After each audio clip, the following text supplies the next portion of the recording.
Tighten your lines as we get ready to sail the seven seas on the Political Pirate Podcast.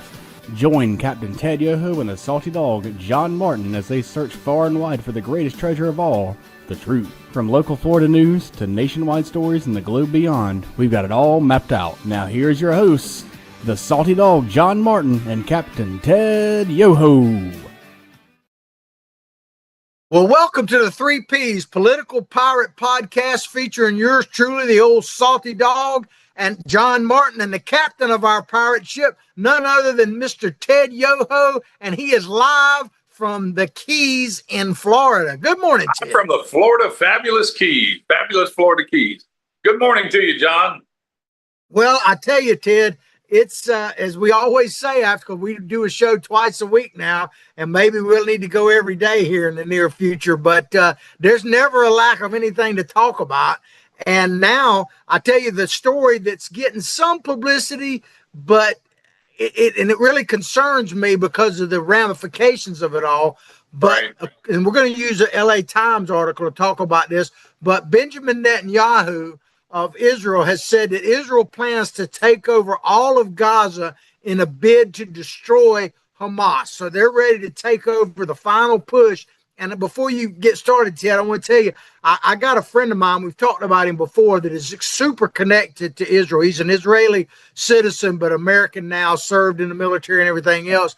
And he even said that he didn't realize till this weekend that they had not gone into Gaza City principally. They kind of avoided that area. Right. In all these years, they really haven't. And now they're about to, and that's pretty interesting. What are your initial thoughts on this, Ted? You know, I heard a comment the other day, and I thought it was very good. To leave the Gaza or the Hamas in Gaza would be like leaving the Nazis in Germany post-World War II. And I don't know how you solve an issue like that, as heated as it is, as treacherous, and, just where they're killing people just out of spite because of religious beliefs, how you leave that alone. And, if I were in Netanyahu's shoes, I may do the same thing. I don't know. I mean, it's a terrible situation. But I think the important thing here, John, is look at how blessed we are in this country. We don't have to do that in this country because we have a constitutional republic. And there's always this talk about the democracy is under threat. Well, I felt that way when Obama and Biden were in there, and thank God Harris didn't get in there because this country would have been over as we know it.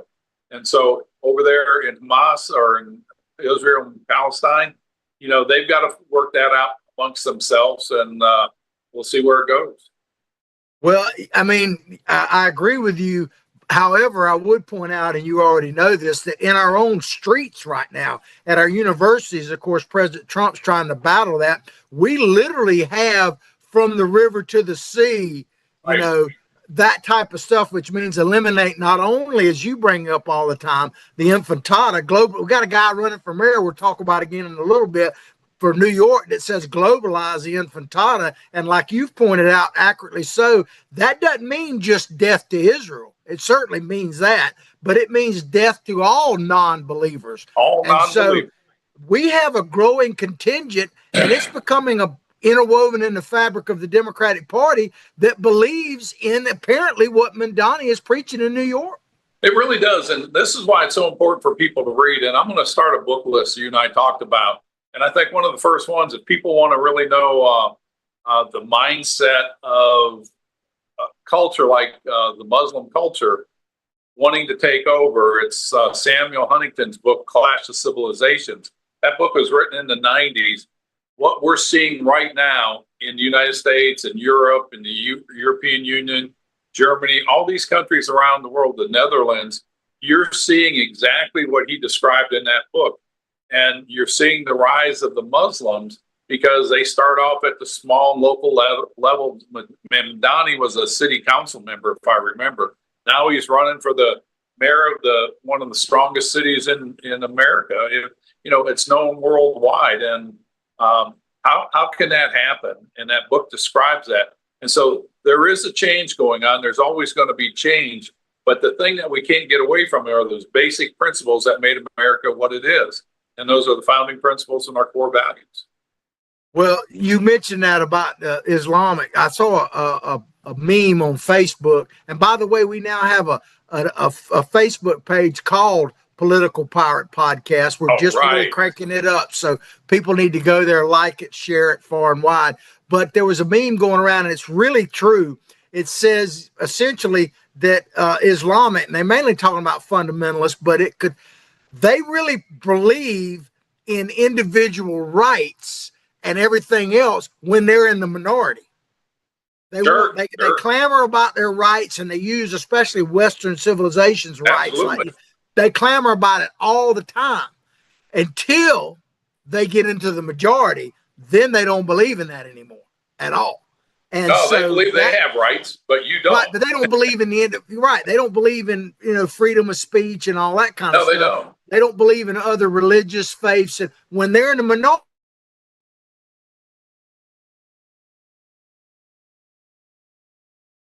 they do. But when they're in the majority, that's what people need. Muslim by any stretch. But I'm pro-American. I'm pro-freedom, and I think people should have the Bill of Rights, all American citizens, and not based on religion.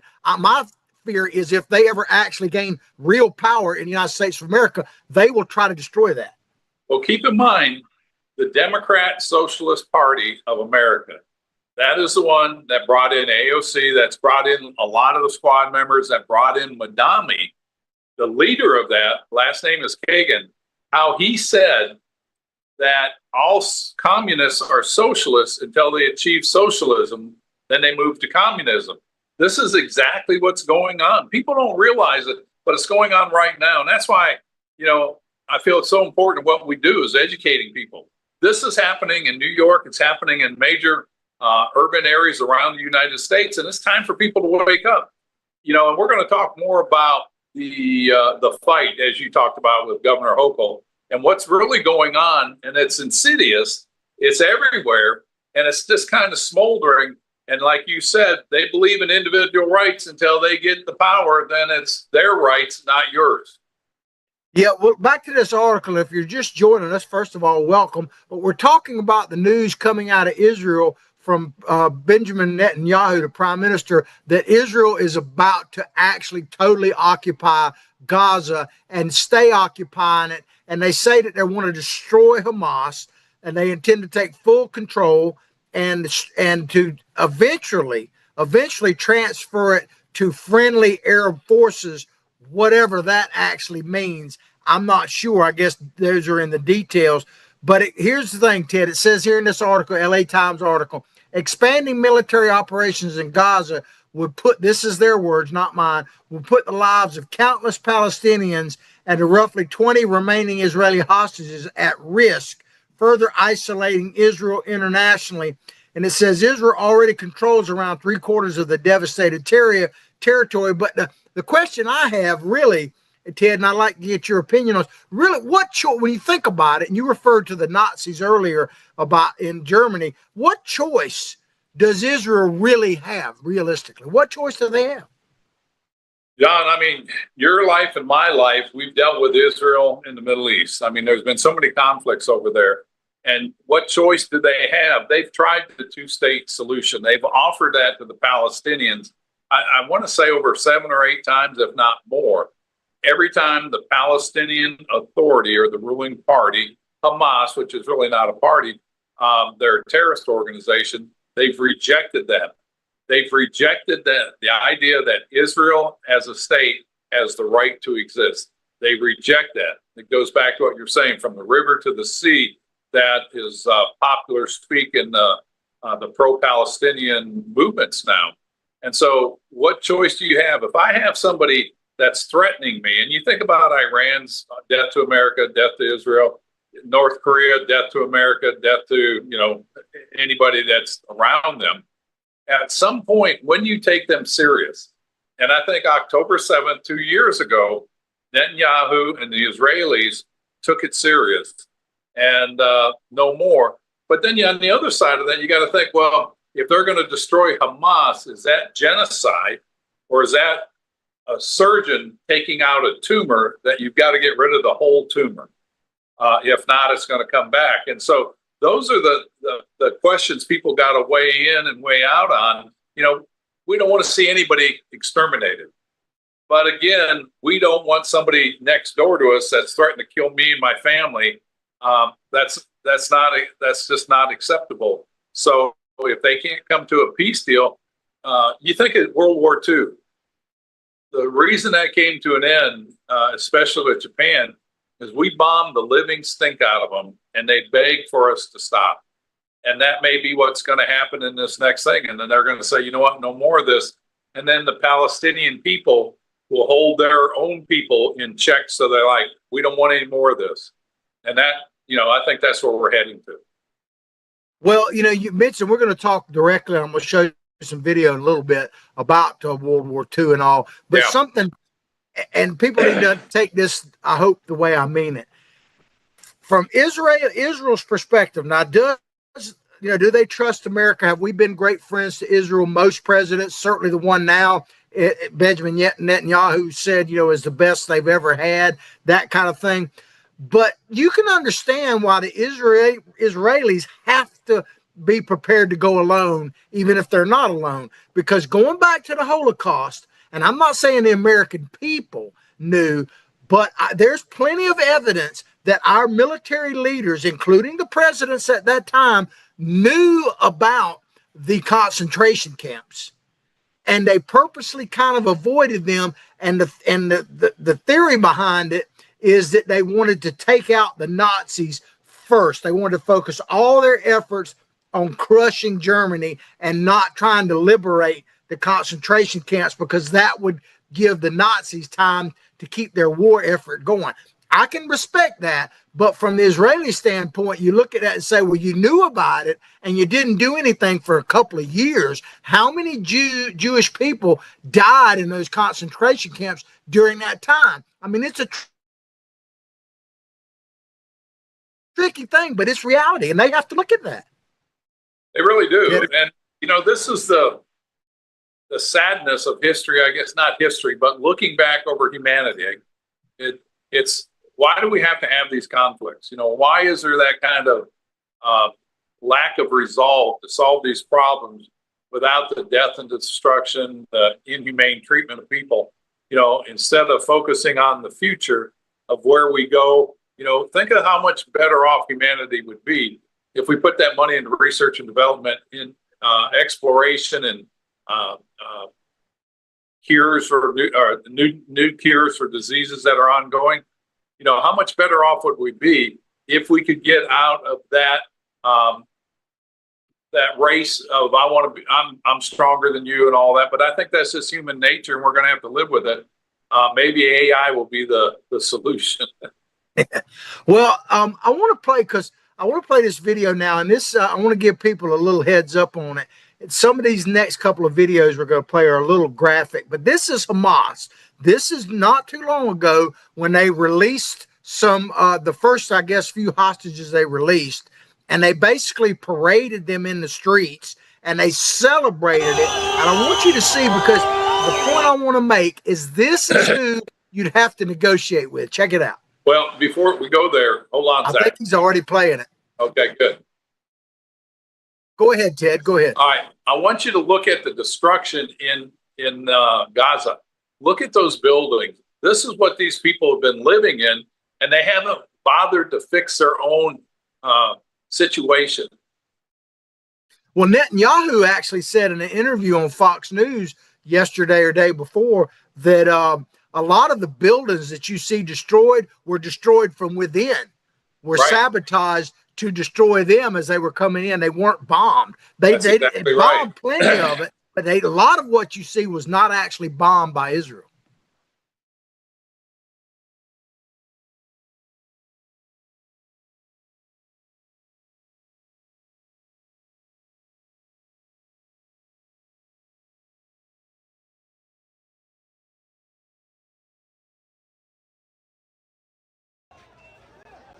Their mask off. Yeah.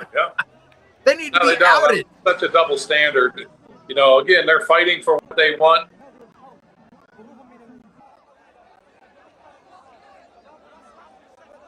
But they'll wear it every day.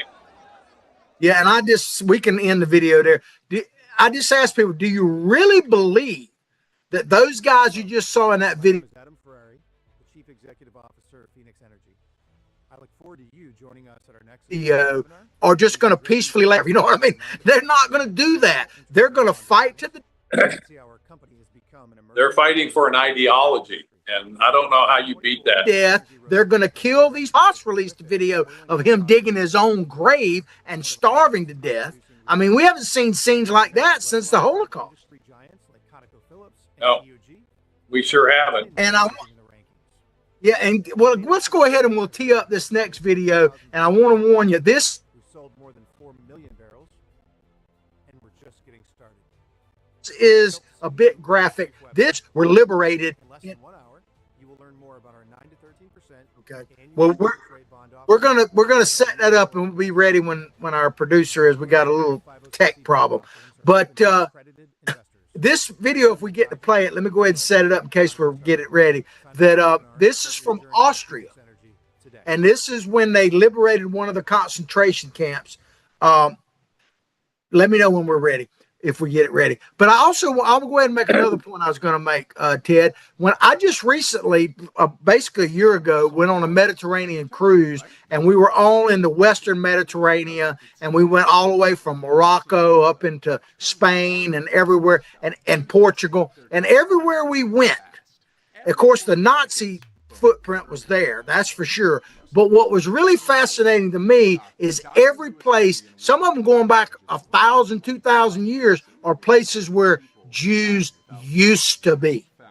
Used to be. They're no longer there. Now, they may have moved back, some of them, but they were pushed out of all these countries. So when you put all that together, you can see why the Jewish people say never again. They're never going to let that go again because they can't trust the world to protect them. If history repeats itself, they're gone. No, you're absolutely right on that. And, when they run this video, I want to remind people, General Eisenhower at the time, when he went through these camps and he saw the emaciation of these people and the starvation, he said, never again can this happen. This is how short-sighted people are on history, because it happens over and over and over again. It's going on right now, as you pointed out about the Jewish hostage in Palestine digging his own grave. But this is going on in all these refugee camps around the world. There's refugee camps that have been up and running for over 30, 40 years around the world, mainly in the Middle East and Africa. And it's just a way of life for these people. But there's famine, starvation, corruption, death, rape. I mean, all that stuff goes along with this. And I got to think that we as people, as humanity, we can do a lot better job than this. Yeah, well, you mentioned that about the refugee camps. One thing's for sure, that the Arab world has been unkind to the Palestinians. If you want to put them, the people that's been the most unkind to them is not the Jewish nation. It's actually the Arab nations who have done nothing. Only resources they give them is to prop up groups like Hamas, and before that, it was the PLO. They haven't actually done anything to help the Palestinian people. They really haven't. We heard that, when Bibi Netanyahu went in there and started to do the shooting, they said, well, something had to happen with the Palestinian refugees.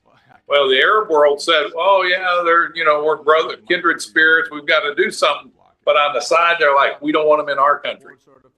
So like you said, they're not welcomed in their own community. And it's because of what you see there, walking around with the one guy looked like he had a portable AR or a 50 cal, walking around with it. And we see this all the time, John. You and I have both been on the other show with Chris Evans, and he talks a lot about these conflicts going on daily around the world. And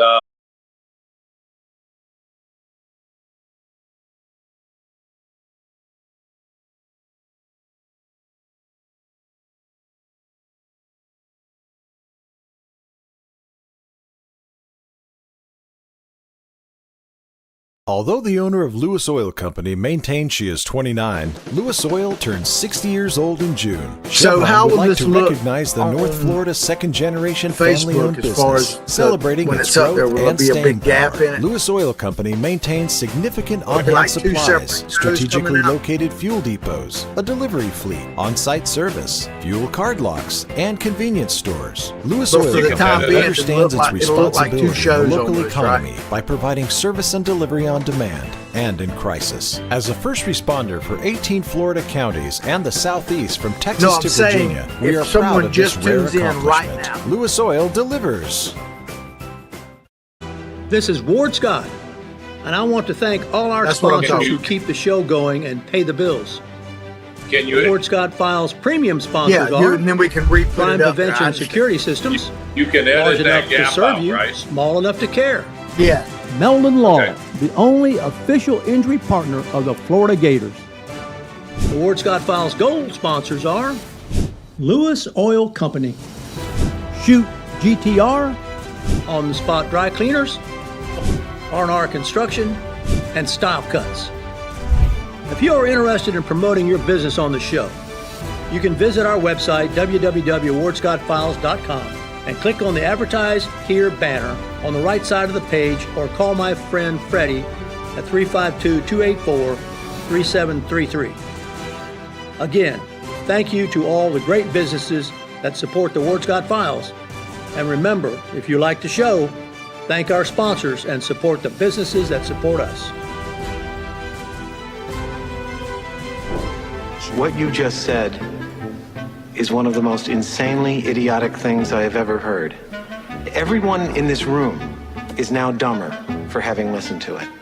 May God have mercy on your soul. What's going on? Ward, that very much surprises me that I you've think we're never been about to see tased. the pig. You can't handle the truth. All bees poop. Warthog. He's going to come up the steps. Here he comes. Oh my goodness, and he's huge. Hello, boy. Wonder if we can pet him. Hi, boy. Can we touch him? No, don't. Help me! Help! Help! Well, welcome back to the 3Ps Political Pirate Podcast with the old salty dog, John Martin, and the captain of our ship, Ted Yoho. We had a couple of technical difficulties. I apologize for that, but I think we're back on track. But I will point out, Ted, I will point this out, that having technical difficulties shows that we're real. You know, we're not these polished major news stories that just put out all kind of nonsense. We give you the old, what I call unvarnished truth. We wipe all that old stuff away, and we're hardwood truth here, Ted. But welcome back. We're back. Could be Russia or China doing that. Never know. Yeah, they may be trying. That might be a sign that they're trying to come after us. I get a lot of trolls on like Facebook. So keep on trolling people, because that means we're doing something right. You know what I mean? If you're trying to squelch us. But Ted, let's move on to this story, because I know you'll get a kick out of this. That this is from the AP. Texas Democrats, and we're talking about members of the Texas legislature, pled for donations. They're pleading to donate to them because they extended their walkout and blocked Trump's, quote, redistricting plan, because they're staying in mostly in Illinois, some of them in New York. And guess what? It's kind of expensive in Chicago and New York. So they're trying to ask for money so they can stay in hiding. It's unreal. I think it's interesting that they flew to a sanctuary city. Where else can they be protected? You know, along with the people that are here illegally.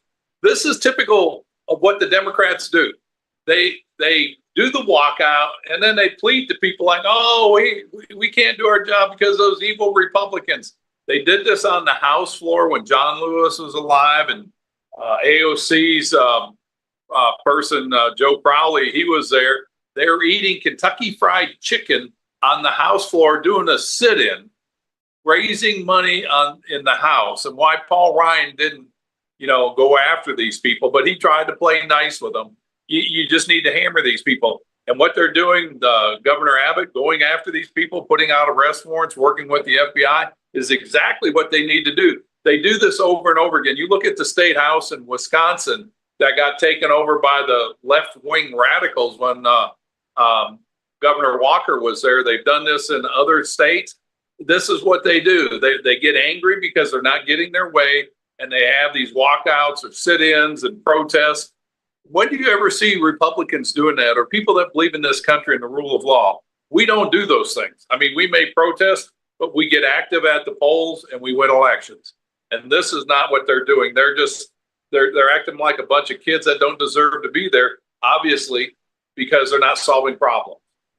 Yeah, well, you mentioned about the walkouts, and Republicans don't do that. And I'll give you a couple examples. One, in California, they got overwhelmed with redistricting and they didn't walk out. In New York, they stood and fought and actually won in court, even though they were in the minority at That's the what you're state house. supposed to.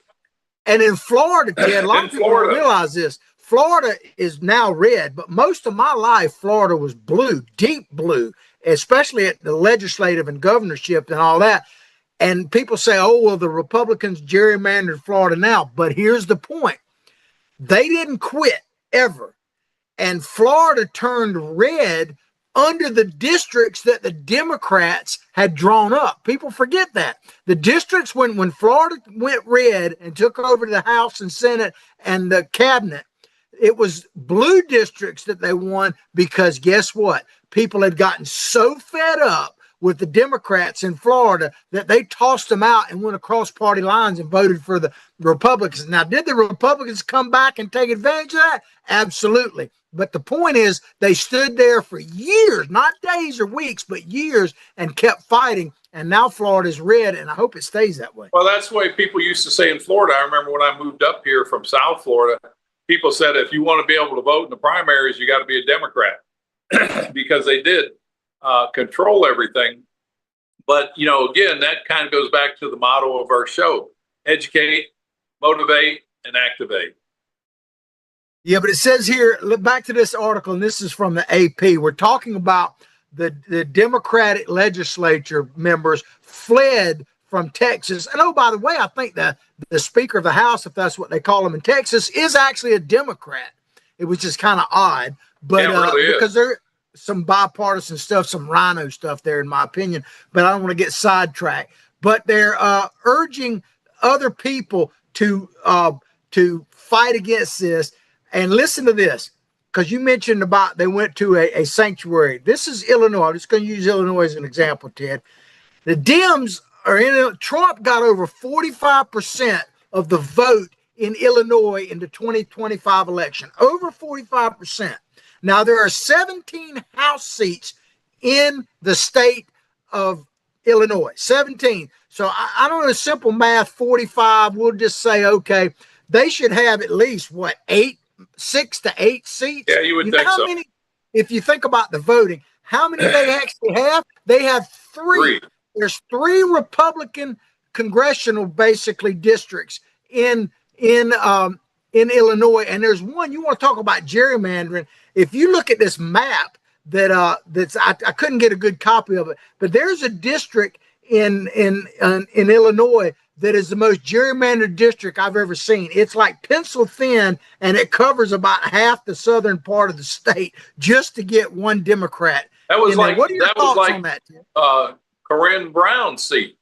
It went from the state line and snaked all the way through down to Orlando, and it was some places only a street wide. You talk about gerrymandering, and that was done under the Democrats. So this is a political BS that they're throwing out there. It's, oh, we're going to fight this. And I know you're going to go into that video of Hochul. I want to warn people ahead of time that. Well, you mentioned that Congresswoman, and God Almighty, I was in her district for a long time. Yeah, when I was a city commissioner and mayor in my city, now I was a Democrat at the time. And the whole commission was Democrat, was majority black. Do you know that never one time, Ted, in the 13 years that I was on the city commission, 5 of which is mayor, did she ever come to Hawthorne? We would ask her to, invite her to. She never came to Hawthorne at all, not one single time. And the reason is simple. She just took us for granted. because we were just a small sliver that was carved out, like you say, in Alachua County. And that's what she did. And see, that's what happens when people get elected. They think they own that seat, and they think, how dare you question my judgment? And this is what's going on with AOC. She hasn't been to her district. You know, people are upset, but you know, there's enough uninformed people that they're going to reelect her because they're the D, like Nancy Pelosi said. You put a glass of water up there half empty, and if it has a D, they're going to vote for it. I mean, this is how you lose a country like ours, by being uneducated about the process and what people are doing in Congress. Well, we talked about it on our Monday show, that AOC and what Ted's referring to as her district, and go look back at our show or look it up yourself online. But the Roosevelt Boulevard, they call it the Sweethearts or whatever Avenue, I think now, Avenue of Sweethearts. And there's so much open air drug market and prostitution there that people are beginning to rise up. But Nancy Pelosi herself said that a glass of water could get elected in that district. So unless people begin to wake up, which is if it had a D after it, yeah, one of the reasons why we do our show is to educate, motivate, activate people. Unless people rise up, people like this are just going to keep getting elected over and over and over. Yep. And then we wake up and say, what happened? You know, it's because we didn't get informed. This goes back to the founding fathers. You know, the only way you're going to keep a constitutional republic, and Ben Franklin said, it's a republic, ma'am, if you can keep it. He knew it was going to be a struggle. And they said, you can only keep the form of government we have if people are virtuous, well-educated, and they're active in their community. Well, that's why we tell people are getting more apt. They get where they don't. I hear people all the time, I'm sure you do too, say, I just don't want to be involved in politics. Oh, I hear it all the time. About politics. I've heard that a large part of my life. But the problem, that is the problem right there. We need to encourage people, and I think we do a good job on this, that we need, in these times of crisis, we need to be more active, more political than not, more than ever. We got to man, as I say, the political ramparts, or we're going to have to man the real ones again. We really do. And I wish we could get people to be more engaged. And I know you run across this.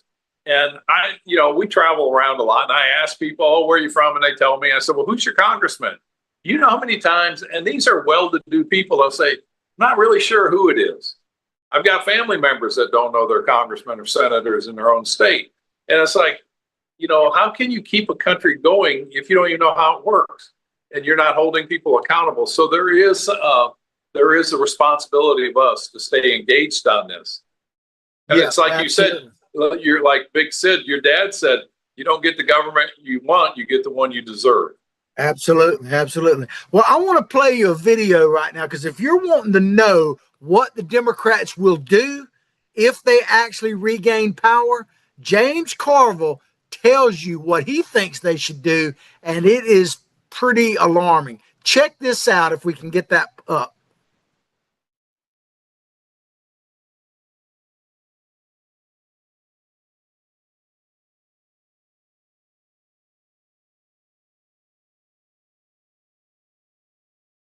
Appeared Wednesday on his Politics War Room podcast with the journalist Al Hunt. The two were discussing the current redistricting war between Republican and Democratic states, when Carville suggested Democrats should take things a little further. Let's listen. If the Democrats win the presidency, the Senate, and the House in 2028, which is not impossible, I don't know if you say likely or possible, I don't know what word you know, but it's certainly not impossible. They are just going to have to unilaterally add Puerto Rico and the District of Columbia states. Carville didn't stop there, however. He suggested Democrats follow through on an idea some of them have had for a while now, packing the Supreme Court. Let's take a look. And they may have to expand the court to 13 members. Any of those things in isolation, I would be skeptical about. I would be cautious about. I would say, well, I don't know if that's the greatest idea in the world. You're opening Pandora's box, or all kinds of things. If you want to save democracy, I think you got to do all of those things, because we just are moving further and further away from being anything close to democracy. In September of 2024, Oregon Senator Ron Wyden introduced Well, there a bill you to have. add There's 6 more James seats to the Carville Supreme Court. literally telling you what he thinks that the Democrats should do. God help us if they regain all the power in Washington. He says we got to make Puerto Rico a state and we got to pack the courts. I mean, my God, man, save democracy, Ted. Save democracy. God bless James Carville. He's like a herpes virus that never goes away. You know, it's hard to expound on what he says because everything he's talking about to make Puerto Rico and D.C. a state. You know what that is? That's 2 Democrat senators from each one of those states.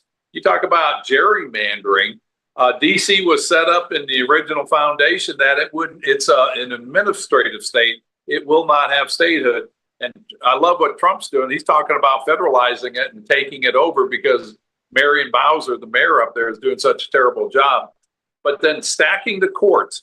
I mean, this is something that was so contentious last time. I think it helped the Democrats lose because they were talking about stacking the courts. Kamala Harris wanted to stack the whole courts.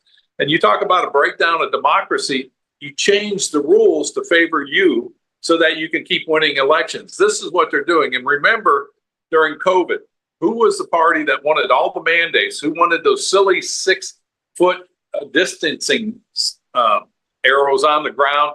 You know, you had to wear a mask. You had to do all this nonsense. That's the Democrats because they want to control people. And these are the people that are trying to get back in power by rigging the system.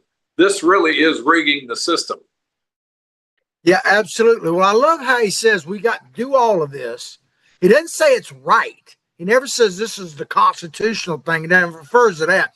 He says to save democracy. Remember, to me, going back to that Ken Martin, no relative of yours, who's the chair of the DNC. Might not have been him, but it was a guy talking about strategies for the Democratic Party. They want to win. They don't care if it's right or not. They just want to win. And I think that's the problem here. They want to win regardless of how they do it so that they can be in power. It's all about power and control. And it's a very dangerous thing because you're not going to withhold or maintain a constitutional republic. It's very dangerous what these people are doing. Well, I want to point out to people, the very people that are talking about the Democrats save democracy. This is how they saved democracy during this last election. There was no primary. They pushed RFK out, wouldn't let him come on the ballot, all of that, right? Then when Joe Biden dropped out, they didn't have a primary. They didn't even let it go to a convention vote. They anointed Kamala Harris, think about this, to be their representative, who has never won a national election. When she was running for president way back when, the first time, she never even made it to the Iowa caucuses and dropped out. So here's a person that they put at the top of the ticket who had never won a single election in the nation for presidency. Not even come in distant third, let alone second. Yeah, and she was the first one to drop out, like you pointed out. And, you know, I'm going to play devil advocate here. This is the problem with party politics. Because if you go back to when Ron Paul was running, and it was the first, I think it was in 2012, because that's when I won my primary. We were down in Tampa or Tallahassee. We were in Tampa. They had a vote to make sure he wasn't on the ballot. So parties do this. It's party politics. It's ugly, but it's not the will of the people. It's the will of the party. But the Democrats do it more blatantly and more often than the Republicans. This is where we've got to get people that are going to serve a nation, not a party. And the further we go down this road of party politics, the more divided we're going to become in this state, or in this state of the way things are right now. We are dividing more and more, it seems like. Well, Ted, you'll probably get a kick out of this. So I used to be a Democrat. And the first vote I ever cast. You sound like you're a confessional. Yeah, I am to a certain extent. But the first vote I ever cast for president in my lifetime as a registered Democrat, the first time, because I voted in every election I possibly could, was for Ronald Reagan. Okay. Now, fast forward to I became a Republican. Guess who the first Republican I voted for as a Republican was for president? Ron Paul. Was it really? Yes, I voted for Ron in the primary. So I voted my first vote. I think I did too. Yeah. My first vote as a Democrat was for Reagan, and my first vote as a Republican was for Ron Paul. So I guess that kind of tells you where I'm at. Ron Paul, I got to meet him. He was leaving the year I came in. He gave me his book, and he wasn't dynamic, but he was very common sense, and he was a good person that loved this country, the founding principles of it.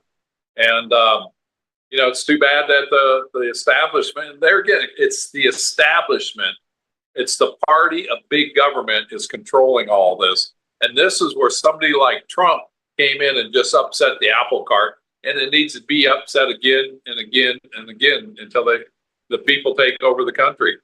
We the people. Well, you mentioned the establishment, so let's be fair, and you kind of talked about it right then. The establishment tried their best to keep Ronald Reagan out of office. They fought Ronald Reagan all the way till he got the nomination. And then, of course, Donald Trump, my God, they didn't want him to be in there. But the people, that's the point. The people rose up and spoke, and we had Ronald Reagan, and now we got Donald Trump. That shows you the actual power that people have if they would just get educated, motivated, and activated. What's funny is the establishment tried to keep me out. When I went and met a political consultant, the first person I met with, Carolyn and I went to Tallahassee. He goes, let me tell you something right now. He goes, they don't want you in D.C. They don't want your type in D.C. They don't like your type. He goes, and this is why. He goes, the person that you're running against, who he beat, they know exactly how he's going to vote. They know how to control his voting. And somebody like you is a wild card, and you scare them. And I'm like, oh, is that right? So he didn't work for us. We didn't hire him. But he was absolutely right, though. He was absolutely right. And we've become friends since then. And he laughs about that. He goes, well, I was completely wrong on that. Well, the bad news is Washington definitely misses Ted Yoho, in my opinion. But the good news is, because you're not in Congress, we can spread you all over the world and the nation right here on the Political Podcast. So it is to our have your logo right on this hat right here. Absolutely. Well, if I always tell you to take these Democrats at their word to a certain extent, at their word. I'm going to play a video right now. This is Governor Hochul. Of course, she's housing some of these refugee Democrats from Texas as well. But I want to play this because she tells you another sanctuary state. Right. She tells you exactly why she's doing what she's doing. Check it out. In New York, we will not stand on the sidelines with the timid souls on the sidelines who don't care, will not invest their heart and soul into this battle. This is a war. We are at war. And that's why the gloves are off, and I say, bring it on. Catherine. Ted, she literally looks right in the camera and tells you not that we're, battling to win. We're at war. She announces that what I guess she's talking about the Democratic Party is at war. Are we at war, Ted? I think we're right on the verge of it, John. And, you see the Democrats wanting to create all the commotion. I mean, go back to Maxine Waters, go back to just the Democrats over the last 6 months to a year. Who's the ones out there saying all the F-bombs, doing all that stuff and creating the violence? Look at Chuck Schumer going to Gorsuch's house, Neil Gorsuch, the Supreme Court justice, say, you've got blood on your hands. And they doxed the Supreme Court justices. Give me a break. These are the people that are fomenting violence. Look at Antifa, Black Lives Matter. You can go on and on and on. You don't see the Tea Party. They never did that. We never did that in that organization. It was all about the country, and let's stand for the principles of this country. The Democrats are very dangerous. Well, they're not Democrats. These guys are Marxists and socialists. And again, going back to Ken Martin, the head of the DNC, he says, we're going to have a wide tent. We're going to have the moderates, the conservative Democrats, which is a joke. we're going to have this, we're going to have that, and we're going to have the socialists in there too. So they want a party of everybody that is anti-American so that they can win. And it's not on principles, it's about power. Vote these people out, people. Vote these people out. You mentioned about the we're kind of talking about, we're going to talk a little bit about Mandami right now, but I thought it's the same as like Slotkin or something. She's a senator from Michigan, a new senator from Michigan. Yeah. And she campaigned as a moderate, basically, in Michigan. She's not a moderate. I served with her. Right. But she came out and endorsed Mandami just this week and said that he was the energy of the Democratic Party, and we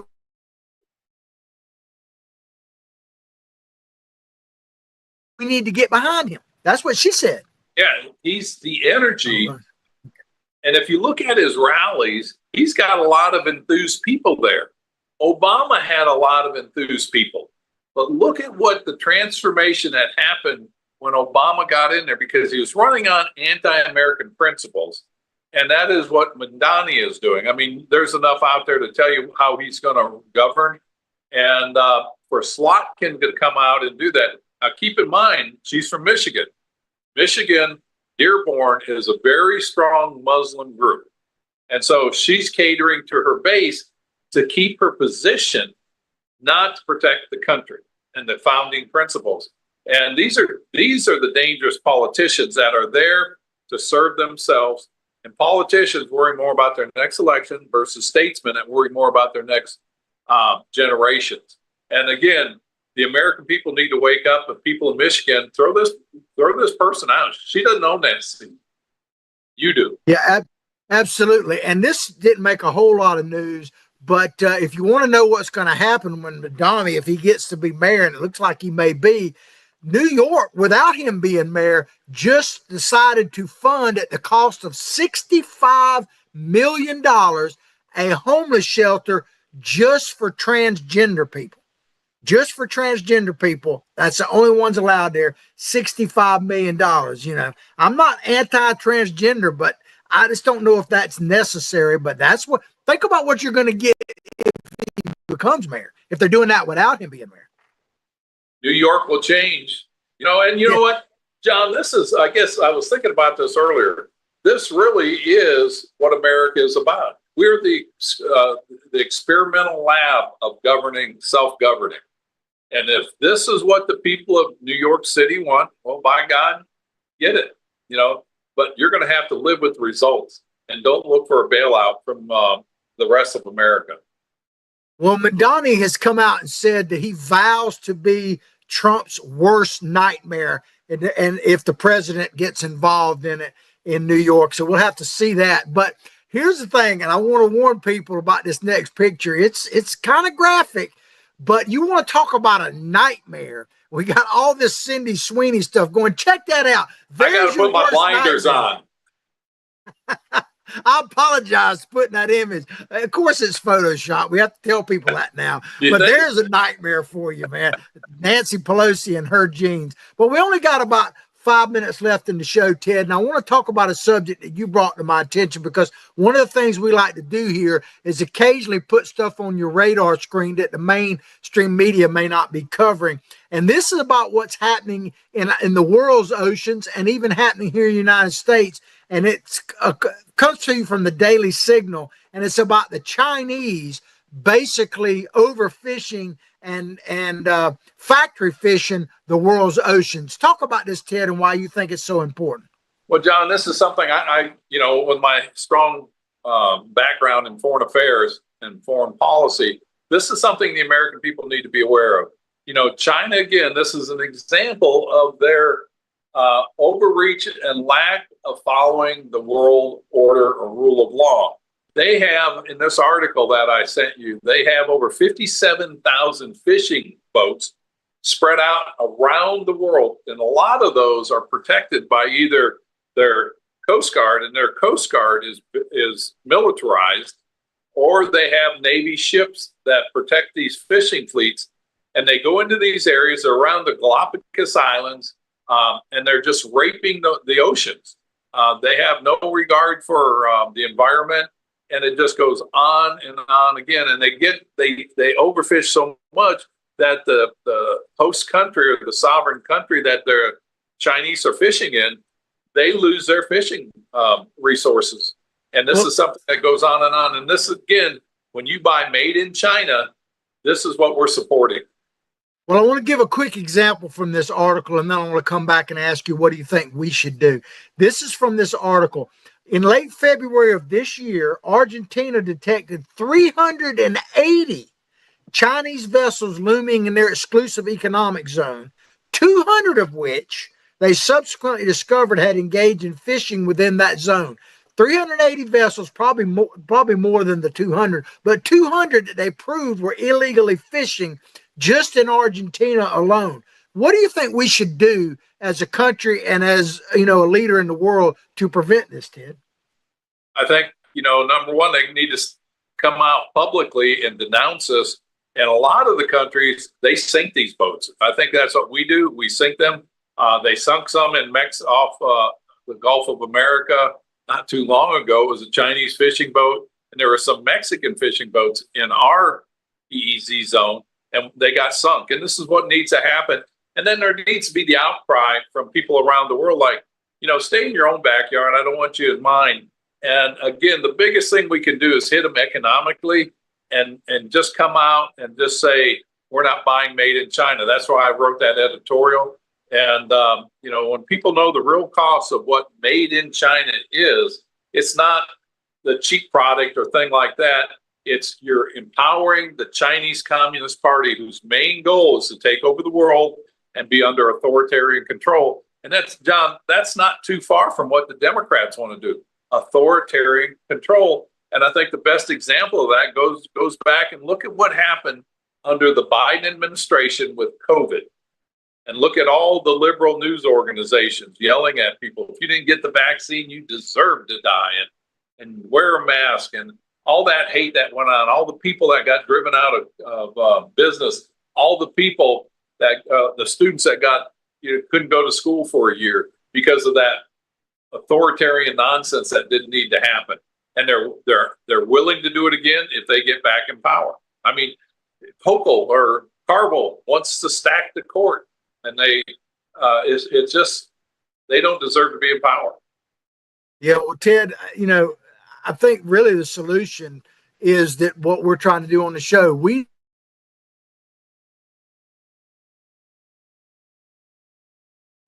as an American people need to be the most populous on the planet, because that's the best way to basically save the world, the way I see it. So I hope you've enjoyed the show. I'm sorry, Ted, I had to cut you off. I'll give you the last word, but I hope you've enjoyed the show as much as we've enjoyed bringing it to you. Please like what we're doing, share it far and wide, and I'll give you the closing comment, Ted. Well, again, I appreciate everybody listening and sponsoring, but it's our job to educate. And it starts with us and our children, our friends and family, and just build a network out there and let people understand what's at risk here. It's the American way of life, which I think is the greatest on the planet. And so we appreciate everybody being here.